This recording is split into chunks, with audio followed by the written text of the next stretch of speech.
If you've been driving for a while, it's happened to you more than once where you're riding down the road and all of a sudden you see blue lights in the rearview mirror. And unless you've been living under a rock for the last 2 years, you know there's been a lot of controversy in the media surrounding encounters with police. And there are dozens, if not hundreds of videos on the internet telling you what to do and what not to do when you encounter a police officer during a traffic stop or on a sidewalk. Today, we're going to focus on traffic stops.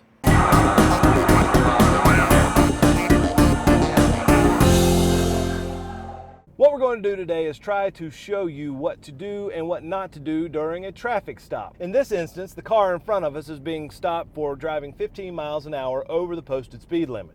Now at this point, not only you, the driver, are looking for a safe place to pull over, she's also looking for a safe place to pull over. The officer also does not want to be exposed to any oncoming traffic once she steps out of the car. Next, the officer is going to do several things at this point. She's going to radio back to dispatch the location of the traffic stop. She's also going to radio back the information about the car, the description of the car, and the license plate information. 274. It's going to be a black, silver Chevy Silverado. Now, the second thing that's ever present in an officer's mind is that she's keeping an eye on any unusual movements that might be going on in the car in front of her before she gets out. Now, this is where we need to head over to the driver's perspective. All right, the first thing you need to do is just stay calm. Yes, it'll be nerve-wracking seeing the blue lights in your rearview mirror and wondering, what have I done? Was I speeding? Did I run that red light? Or whatever else may be going through your mind. First, don't fidget or shuffle around looking for your ID or digging in your purse. All you need to do is sit there and keep your hands up on the steering wheel where the officer can see them. Let's go back out to the officer's perspective. Okay, this is the point where the officer's going to get out of her car. At this point, she's also going to be looking down the way at your car. She's also going to be keeping her head around, making sure there's no traffic going to hit her. Now, she's going to walk to the car, keeping her eyes on your brake lights, your reverse lights, making sure you're not going to be backing up into her or rolling off. She's also going to either one, walk up to the passenger side or the driver's side door. This time, she's at the driver's side door. All right, let's go back inside the car with the driver. Okay, you're still sitting here thinking, what have I done? And you're getting a little bit nervous, but guess what? The officer's gonna be a little bit nervous too. But that anger is gonna start building up in you and you're thinking, crap, I'm behind, I'm late for work.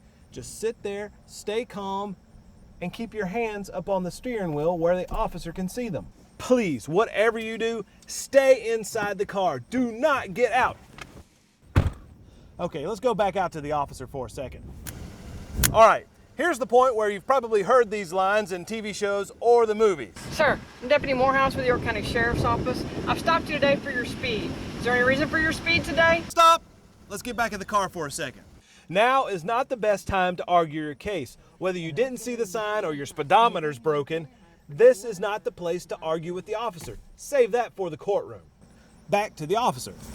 Sir, I'm going to need to see your driver's license. Can you tell me where that's at? In my center console. Okay, would you grab that for me? Now is the time where you're slowly going to reach into your wallet or your center console to get your ID and give everything that the officer has asked for. Please don't argue, get ugly, or cuss at the officer. Just stay calm. Here in South Carolina, if an officer asks you for your driver's license or ID card, you have to hand it over. Okay, at this point, the officer has your information. She's going to tell you to sit tight and stay where you're at, and then she's going to walk back to her patrol car and do some work. Back here in the car, you're thinking in your mind, please let it be a warning, please let it be a warning, please let it be a warning. But first, do us a favor, always keep your hands on the wheel in sight. All right, back at the patrol car. Now this is the point where you're thinking this is taking a long time, but what she's doing is making sure all your paperwork is valid, and it may take a little bit longer depending on if dispatch is busy. All right, again, you as the driver are sitting here ramping up your emotions. You're thinking, oh, what am I gonna do? I'm gonna have to pay a fine. You're late for work. You don't know what you're gonna do and you're planning ahead. Please, stay calm. Here we go. This is the point where the officer's gonna get back out of the car and do everything again that we talked about earlier.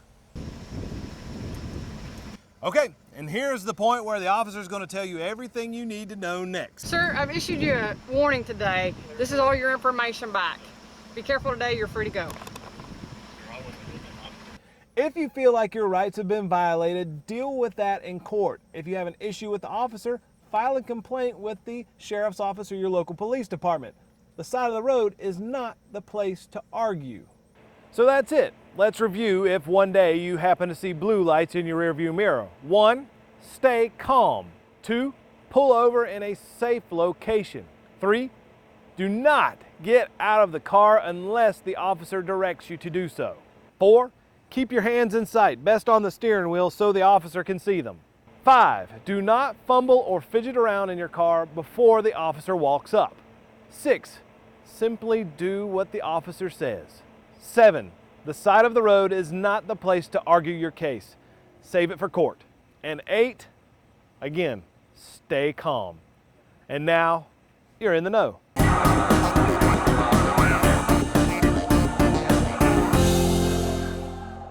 Thanks for watching. And to stay in the know with the YCSO, you can follow us on Facebook, Twitter, or click subscribe.